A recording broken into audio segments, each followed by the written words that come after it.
C'est officiel, le projet de loi sur l'immigration a été définitivement adopté le mardi 19 décembre 2023.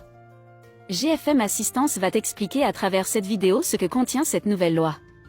Mais souviens-toi, même si elle a été adoptée, le texte tel qu'il a été voté doit être promulgué par le président de la République, c'est-à-dire qu'il doit le valider pour le mettre en application.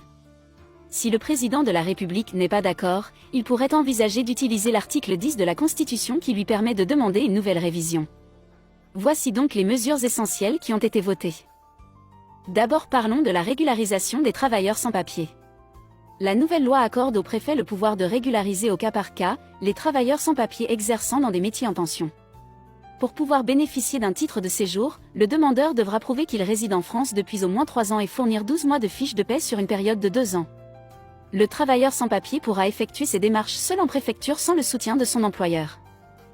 En ce qui concerne les prestations sociales et plus particulièrement les APL et les allocations familiales, le gouvernement souhaite que les étrangers sans travail ne puissent en bénéficier qu'après 5 années de présence en France.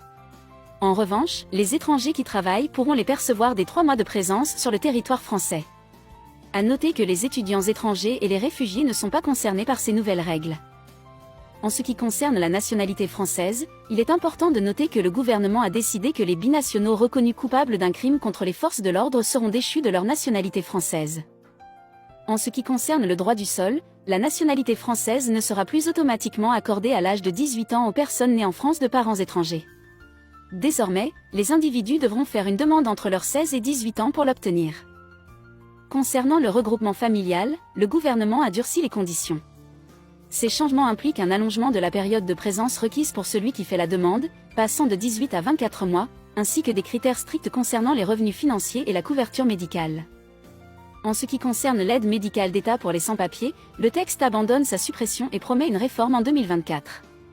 Il limite également l'accès au titre de séjour étranger malade, sauf en cas d'indisponibilité de traitement dans le pays d'origine.